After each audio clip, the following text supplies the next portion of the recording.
Buen día, República Oriental del Uruguay. Espero te encuentres bien. Espero te encuentres bien. Estás muy azotada, muy complicada. Estamos atravesando un periodo turbulento en este año electoral. Venimos analizando lo que significa el Foro de San Pablo en relación al Frente Amplio, también al PIT-CNT, a todas las organizaciones sociales de izquierda, que es esa internacional latinoamericana en pos de un socialismo comunista llamado socialismo del siglo XXI. Es impresionante lo que se está planteando políticamente en este contexto de época. Y bueno, venimos con ese análisis, hemos desarrollado ya aspectos muy importantes, el contexto jurídico, el contexto institucional político, el contexto económico, también el contexto sindical, esa suerte de relación corporativa de, bueno, un cogobierno de tres círculos corporativos. Pero vamos a ir un poquito rápidamente al panorama social. ¿Cómo está la cosa desde la actividad sindical? Bueno, en Uruguay se están manifestando los sindicatos por distintos motivos, por tema de educación, por las víctimas que hubo hace unos días en esa, bueno, especie de balacera entre bandas criminales narco en el barrio Maracaná. Se realizó una manifestación impresionantemente violenta hoy, ayer, en el día de ayer, perdón. Y bueno, rompieron inclusive las barreras que se hacían para que la gente que fuera a trabajar pudiera ingresar. Y los manifestantes en Montevideo, bueno, piquetearon esas barras, desobedecieron los preceptos de la LUC, de la actual Ley de Urgente Consideración, que plantea, bueno, el derecho a la manifestación de quien quiere manifestar o quien quiere hacer una huelga, el derecho a trabajar de quien quiere trabajar, el derecho de propiedad de quien tiene esa propiedad, o el derecho de ingresar a la propiedad a título de directores, gerentes de una empresa, por ejemplo. Y así también con las autoridades de la educación, en un instituto de educación, lo que fuere. Es decir, que se separen los tantos y que pacíficamente la sociedad se comporte como debe hacerlo. Bueno, estos manifestantes gritaban todo tipo de cosas, improperios, amenazaban a la policía, amenazaban diciéndoles se les va a terminar la LUC, se les termina la LUC.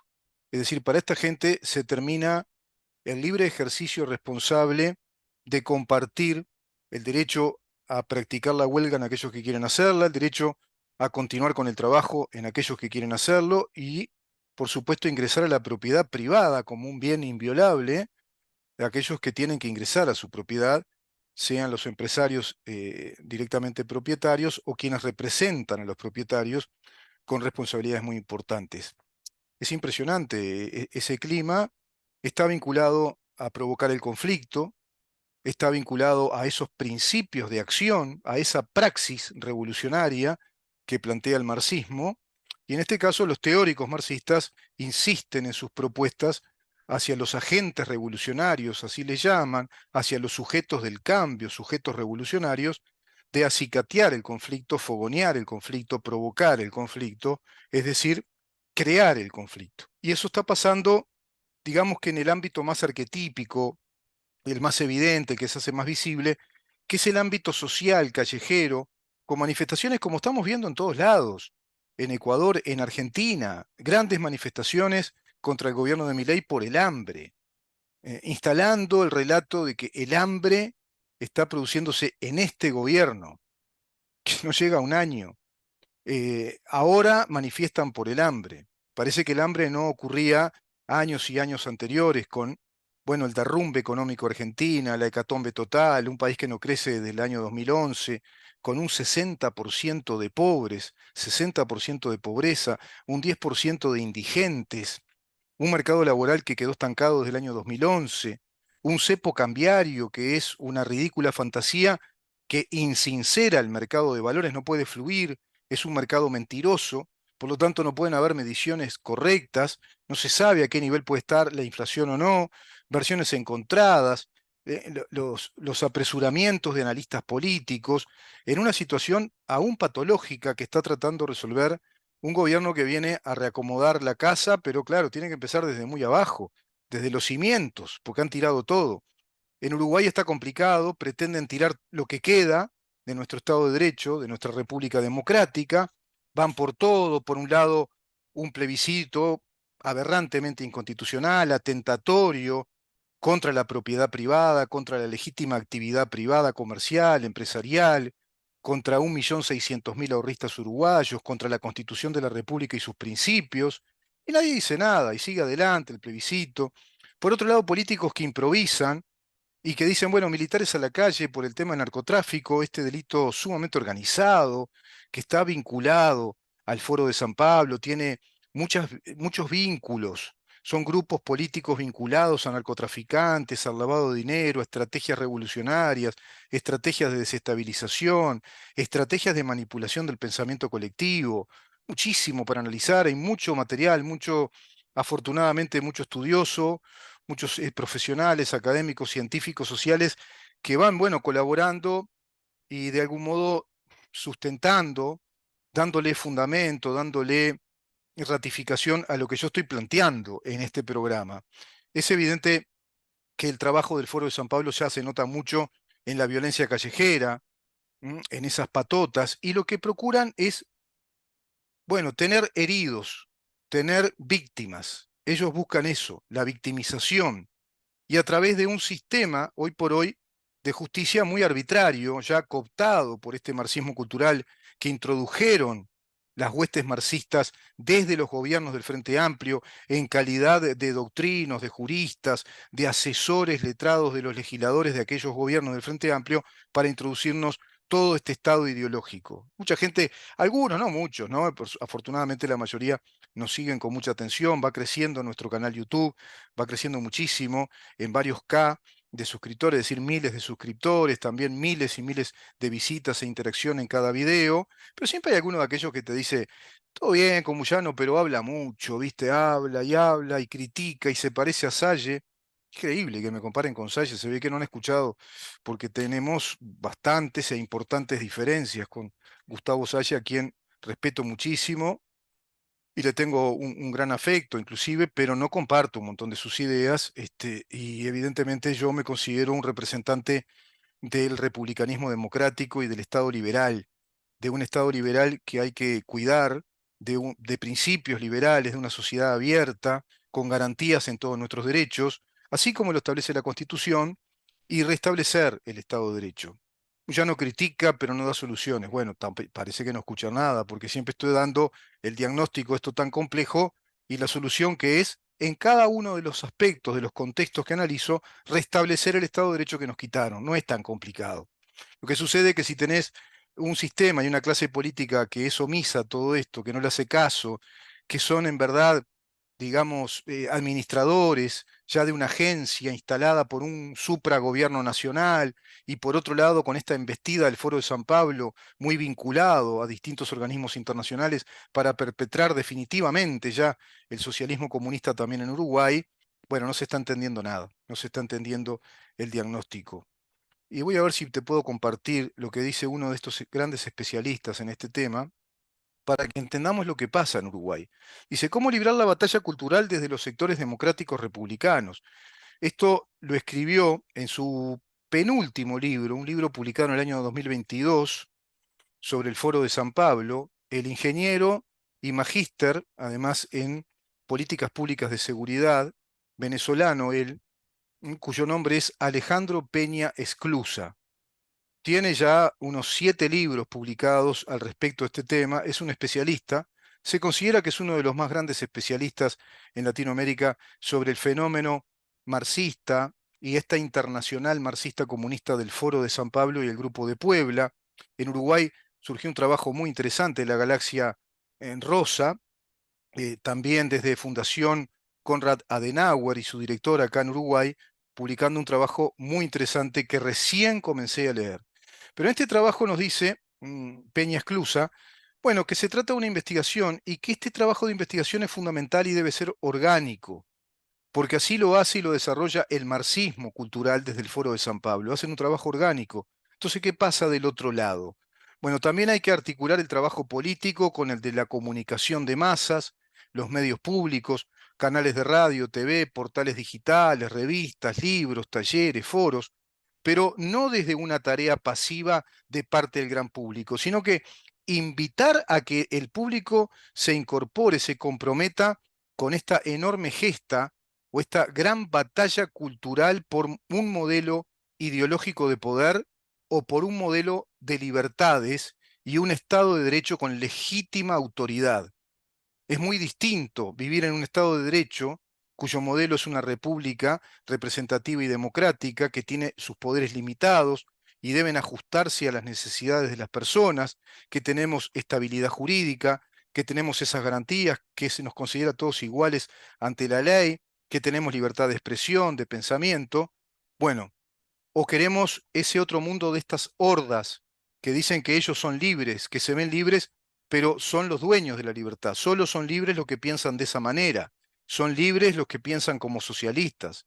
Piensan y sienten. Son libres los que piensan vivir del Estado y que el Estado produzca. Son libres solo los que piensan que los capitalistas les roban.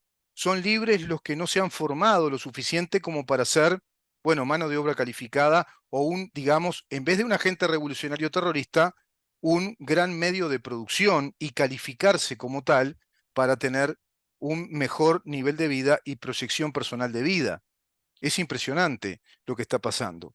Este modelo del Foro de San Pablo, del socialismo del siglo XXI, se instaló prácticamente en todos los países en un momento determinado donde todos los gobiernos al unísono aplicaron la misma receta. Todos tienen un Ministerio de Desarrollo Social, todos tienen el IRPF, todos tienen políticas de género, todos tienen Ministerio de la Mujer o Instituto de la Mujer y del Género o Ministerio de la Mujer y del Género, todos tienen justicias fiscalistas. Es el mismo modelo internacionalista que va medrando, que va ganando terreno. Claro, habla mucho Muyano, eso es lo que tiene. A veces tiene razón, es cierto lo que dice, pero no da soluciones y me paspa. No, no voy a seguir, pues ya me paspó. Bueno, no te paspes tanto porque te va a paspar lo que se viene realmente el terror. Este modelo se empezó a aplicar en Uruguay. Cuando Esclusa decía esto, en Uruguay aún no estaba dada esta situación. Y dice él, en Uruguay lo van a aplicar de esta manera. Dice, estas personas deliberadamente buscan el enfrentamiento con las fuerzas policiales y las fuerzas de seguridad para provocar deliberadamente heridos y muertos, para victimizarse y decir que se han violado los derechos humanos. ¿Qué está pasando? Eso. Y ya comenzaron, ¿verdad? Ya comenzaron senadores del Frente Amplio y Maía. Nunca vimos esto en el país. Esto de estas fuerzas represoras. Esto porque ahora se aplica la legítima defensa ampliada de los agentes policiales. Nunca se vio un país con tanta violencia desde el Estado. Claro, es el relato que te van a instalar. Y están deseosos de tener algún herido grave, y si hay algún muerto, mejor, porque van a victimizar a los movimientos de izquierda que ellos mismos acicatean, movilizan, con estos perros de calle que salen como los primeros fusibles a atacar a la fuerza del Estado, a atacar a las fuerzas que defienden el orden público, la seguridad pública, para luego victimizarse a través de sus propios sacrificados. Encontraron un tipo lleno de droga, un dealer, evidentemente, lleno de cocaína y de pasta base, se sacó las camisas en pleno invierno, se golpeaba el pecho, decía que vinieran con actitudes muy violentas, ¿tá? Y evidentemente provocando, para que algún policía, hasta incluso en legítima defensa, lo que fuere, lastime a alguien y luego viene la victimización. Y nada seguro es todo esto con este modelo fiscalista muy arbitrario, muy ideológico, con plenos poderes en esos fiscales que hacen ingresar una denuncia penal en una especie de cámara secreta, de habitáculo muy cupular, inmunitario, al que se le llama técnicamente, desde el punto de vista jurídico, si querés, o legalista, especialidad fiscal bajo el secreto de la investigación fiscal. Todo lo que la Constitución tiene como abolido y prohibido, acá se aplica, desobedeciendo a la Constitución de nuestra República, por lo tanto, quitándonos soberanía, Estado de Derecho, garantías soberanas y rompiendo nuestro orden jurídico, resquebrajándolo, provocando el conflicto. Entonces, a ver si se entiende. ¿Por qué seguir insistiendo con saquemos los militares a la calle? Porque no solucionas nada, agravás el problema. Acá tenés que ver de qué se tratan estas organizaciones, qué vínculos tienen, cómo está la policía y el ejército por dentro también. hay corrupción interna. ¿Cómo está asuntos internos? ¿Trabaja bien o asuntos internos es corrupto también? ¿Qué trabajo de inteligencia hay? ¿Qué inteligencia tienen los narcos desarrollada en el Uruguay? ¿Con quiénes trabajan? ¿Cuáles son los grupos políticos? No se nos dice nada.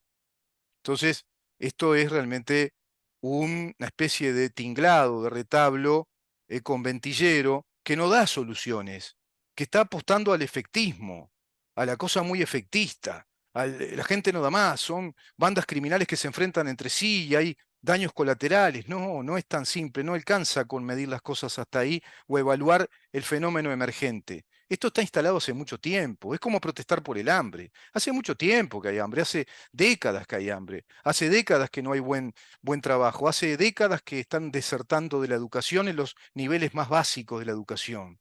Se hablaba de un 42, 45% de deserción estudiantil a nivel liceal, y en términos generales es impresionante lo que se da de deserción. Se van a enterar en la nota que desarrollamos, una nota fantástica, realmente muy esclarecedora, muy ilustrativa, con el doctor Claudio Rama, evidentemente un eminente científico de la educación, de los sistemas educativos, un académico de altísimo nivel reconocido mundialmente, con 2 doctorados, con licenciatura, con varios magísters, con una montaña de libros que yo ya no sé cuántos, pero deben ser arriba de 30 y pico, 40 libros de investigación.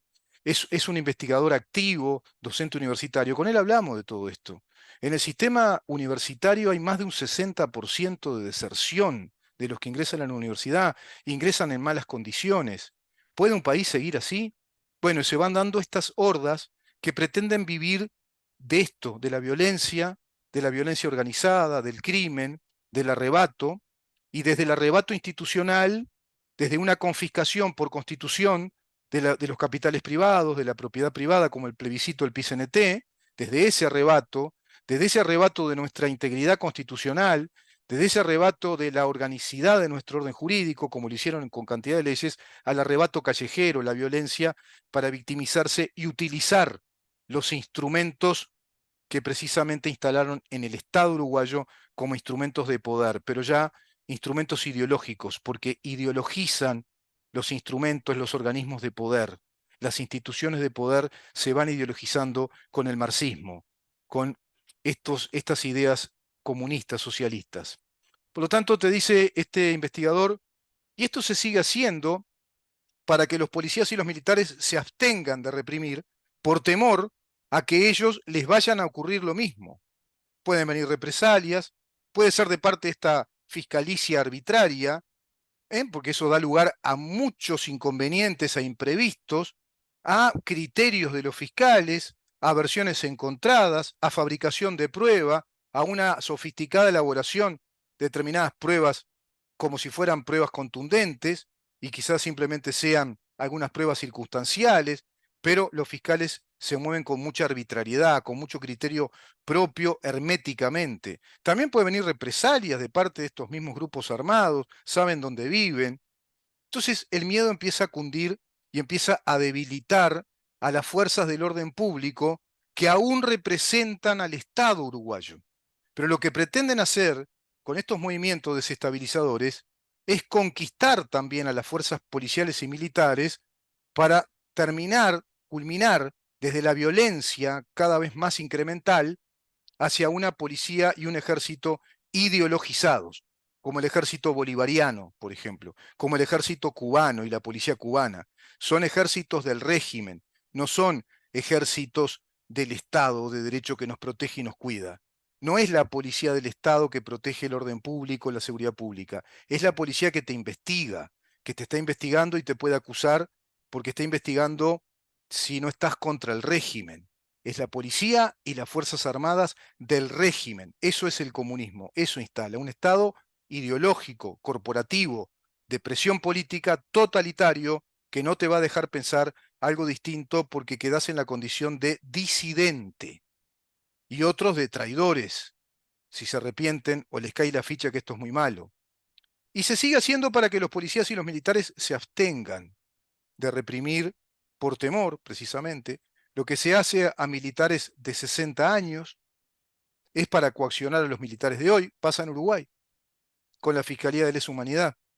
Mandamos presos a militares de 70 años, de 80 años, quienes ostentan grados militares altos, o que hoy por hoy son coroneles, generales, mayores, que están presos porque se les dice a las nuevas generaciones, a través de dos leyes, que son de orden público, la ley que declara que acá hubo terrorismo de Estado, desde el año 1968 a 1985, y la ley que crea, que promulga a la Fiscalía de Lesa Humanidad para perseguir a esos delincuentes de crímenes de lesa humanidad, delito que no se tipificó en aquel entonces, que no existía, violando el principio universal del derecho penal, incorporado en el artículo 15 de nuestro Código Penal, que es la no retroactividad de la ley penal inexistente en el pasado, y violando además a una ley inderogable que procuró la pacificación social, que es la ley de caducidad, junto a la ley de amnistía,